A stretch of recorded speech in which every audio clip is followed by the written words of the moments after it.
अस्सलामुअलैकुम नाज़रीन, मैं हूँ मोगीस अली।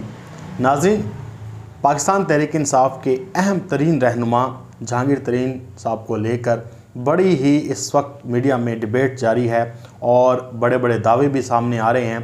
अहम तरीन इश्यूज़ जो हैं वो आपको पता है कि जब ऐसा मामला आ जाए, जब कोई हुकूमत को नुकसान पहुंचाने वाली बात आ जाए तो फिर वो इश्यूज़ जो हैं वो दबकर रह जाते हैं। अब तज्ज़ियाकारों के, जैसे मैंने अपने थंबनेल में लिखा कि अब्बू जी जो बने हुए हैं वो जहांगीर तरीन हैं और तमाम उम्मीदें अब उन्होंने जहांगीर तरीन से लगा ली हैं। लेकिन जहांगीर तरीन साहब ने एक वजाहत भी दी है और एक बयान भी दिया है, और ये जो बयान है ये बड़ा ही अहमियत का हामिल है, क्योंकि इसमें उन्होंने दो टोक अल्फाज में इमरान खान साहब के साथ रहने की जो है वो यकीन दहानी भी कराई है और बहुत से तज्ज़ियाकारों के अरमानों पर पानी भी फेरा है। लेकिन पहले तज्ज़ियाकार हामिद मीर साहब का आप दावा मैं आपको बता देता हूँ। उन्होंने दावा जो किया है, उन्होंने कहा है कि जी इस वक्त पाकिस्तान तहरीक इंसाफ में बगावत जो है वो शिद्दत अख्तियार कर गई है और इस बगावत के नतीजे में जो पंजाब हुकूमत है वो पाकिस्तान तहरीक इंसाफ से छिन जाएगी, क्योंकि उन्होंने कहा कि जो जहांगीर तरीन हैं उनके पास बड़ी अक्सरियत है, जो वो करेंगे पंजाब हुकूमत को हटा के एक साइड पे कर देंगे। लेकिन आप देखें कि हामिद मीर साहब की पहले भी बहुत सारी जो बातें हैं, जो पेश गोइयाँ हैं, एक पूरा चार्ट है जो आज तक सच साबित नहीं हुई। लेकिन हामिद मीर साहब अपनी इस रविश से जो है वो पीछे नहीं हटते। अब उन्होंने एक और भी दावा किया था जो झूठा साबित हो गया। उन्होंने कहा था कि जो IMF है वो पाकिस्तान की जो GDP की ग्रोथ है वो बता रही है तकरीबन 4%, लेकिन हमारे साहब जो हैं वो कुछ और ही अदाद शुमार दे रहे हैं। फिर उन्होंने कहा कि स्टेट बैंक कुछ और अदाद शुमार दे रहा है, लेकिन बाद में पता चला कि हमारे अजहर साहब ने जो ट्वीट किया था उसमें उन्होंने कहा था कि जो ग्रोथ रेट है, जो ग्रोथ है GDP की, वो इस साल नहीं, वो अगले साल के लिए। लेकिन इसके ऊपर भी हामिद मीर साहब ने माफ़ी नहीं मांगी, ना ही उन्होंने ट्वीट डिलीट किया। ये आपको पता है कि हामिद मीर साहब जब भी कोई बात करते हैं उसमें अगर वो झूठ ना बोलें तो वो ये समझते हैं कि उनका जो तज़्ज़िया है वो बिकेगा नहीं। यही बात उन्होंने अब जहांगीर तरीन के साथ नत्थी कर दी है और अब जहांगीर तरीन को बहुत बड़ा प्लेयर जो है वो साबित करने पर तुले हैं कि जहांगीर तरीन। अब देखें, PDM जो है वो हुकूमत गिराने आई थी। आप देखें कि उसके लिए हामिद मीर साहब ने क्या क्या तज़्ज़िये किए। फजल रहमान को इतना ख़तरनाक करार दिया कि ऐसा लगता था कि जैसे ज़मीन आसमान हिल जाएंगे अगर फजल रहमान को कुछ हुआ या PDM को कुछ हुआ। उन्होंने ऐसे ऐसे दावे किए कि जी अब लॉन्ग मार्च आ रहा है, ये पिंडी की तरफ जाएगा। कभी कहते हैं जी इस्तीफ़े 1 नहीं 2 लेंगे, 3 इस्तीफ़े लेंगे। अब आप देखें कि PDM का कोई नाम लेवा भी नहीं है। PDM को आप खैर बाद कह दिया गया है, ये इत्तेहाद टूट गया है। अब पाकिस्तान के टॉक शोज़ में मैं कल भी देख रहा था और आज भी देख रहा था, आपको कल की बात बताता हूँ। एहसन इकबाल, आपको पता है कि मुस्लिम लीग नून के एक सीनियर रहनुमा हैं, उधर जो है पीपल्स पार्टी के कमर ज़मान कायरा साहब थे। ये दोनों ही एक सीनियर रहनुमा हैं, लेकिन आपस में लड़ रहे थे, इतनी शिद्दत के साथ लड़ रहे थे।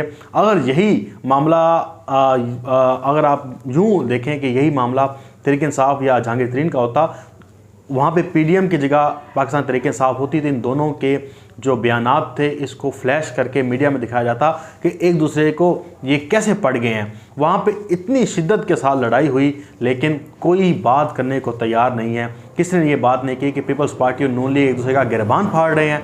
आप वो जाके प्रोग्राम देखें, आपको लग पड़ जाएगा कि कितनी जो है इसमें शिद्दत आ गई है इनके बयानात में, और एक दूसरे को ताने कैसे मार रहे हैं। लेकिन हामिद मीर साहब ने क्या पकड़ा हुआ है कि जी पंजाब गवर्नमेंट हटानी है, और आपको पता है कि उस्मान बुज़दार के हवाले से सिर्फ हामिद मीर साहब जो हैं ये दावे नहीं कर सके।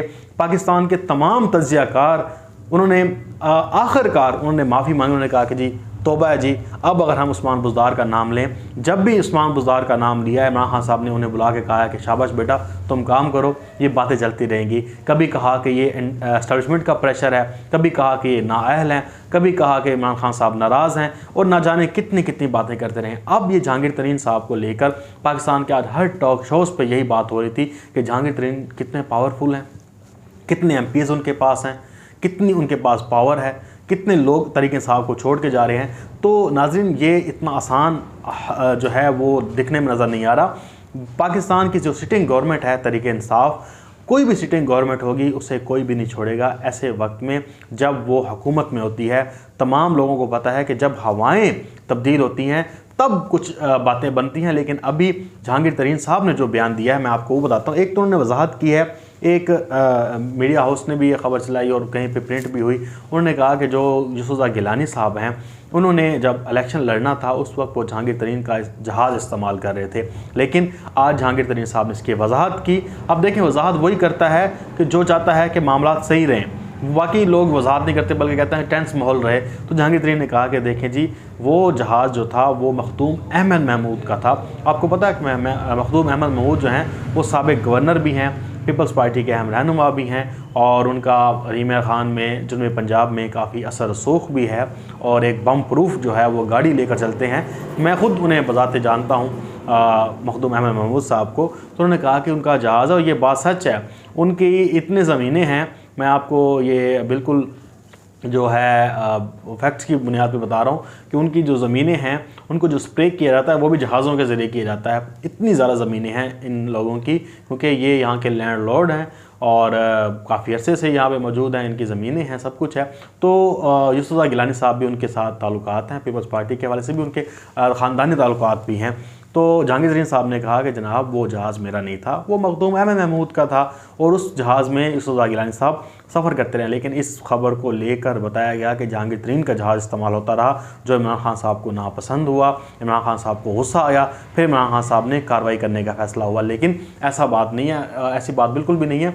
जहांगीर तरीन साहब ने आज कहा कि मैं इमरान खान साहब के साथ खड़ा हूँ, मैं किसी सूरत भी पार्टी नहीं छोड़ने वाला, ना ही छोड़ूंगा, चाहे मैं जेल में भी चला जाऊँ मैं पार्टी नहीं छोड़ूंगा। लेकिन ये जब एक वजाहत आ गई, जब एक बयान आ गया और सब कुछ क्लियर हो गया, लेकिन फिर भी जो है वो लोग थ्योरीज मुख्तलिफ़ किस्म की घड़ के सामने लेकर आ रहे हैं। तजियाकारों ने आज पूरा जो है एक ढोंग रचाया कि जैसे हुकूमत जो है जहांगीर तरीन के बलबूते पर खड़ी है, जहांगीर तरीन चाहें तो आज हुकूमत गिरा दें। ऐसा बिल्कुल भी नहीं है। अगर इतना आसान होता कि एक शख्स हुकूमत गिरा सकता या बना सकता तो फिर पाकिस्तान में कोई हुकूमत 2 दिन से ज़्यादा चल नहीं सकती थी। हर कोई कहता कि जी मेरा वज़न है। बड़े बड़े खुंग जो हैं वो पाकिस्तान तहरीक इंसाफ में बैठे हुए हैं, बड़े बड़े लोग जो हैं, बड़े बड़े जो है वो पोजीशन में लोग बैठे हुए हैं जिनके पास बड़ी बड़ी चालाकियां हैं, बड़े बड़े उनके पास पैसे हैं। जहाँ आप ज़दारी को ले लें, क्या कुछ नहीं है उसके पास, लेकिन इतना आसान नहीं होता कि किसी हुकूमत को कोई एक शख्स कहे कि मैं हुकूमत बना भी सकता हूँ, गिरा भी सकता हूँ।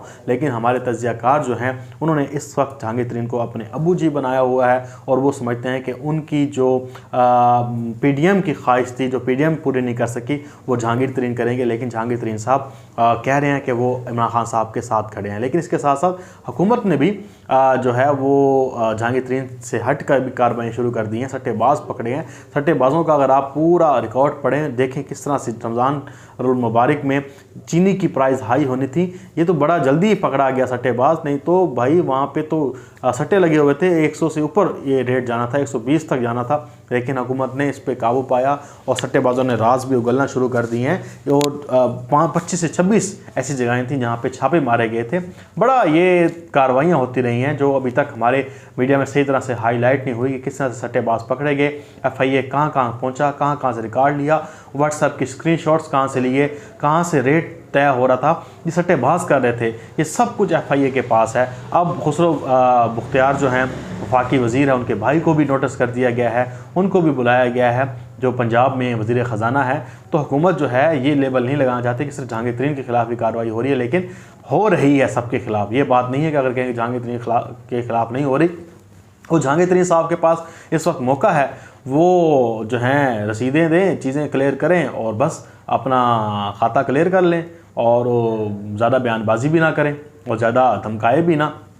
क्योंकि जब आपको फेयर ट्रायल का हक दिया गया है तो आप फेयर ट्रायल में अपनी चीज़ें सबको सामने लेके आएँ। लेकिन कैसे चीनी बढ़ी, मैंने आपको पहले कहा था, इमरान खान साहब की सबसे बड़ी वजह जो जहांगीर तरीन से नाराज़गी की है वो यही है कि जहांगीर तरीन करीब होने के बावजूद उन्होंने सही तरह से गाइड नहीं किया और चीनी की चीज़ें जो हैं वो बढ़ती रहीं और किस तरह सट्टेबाज काम करते रहे ये बताया नहीं गया।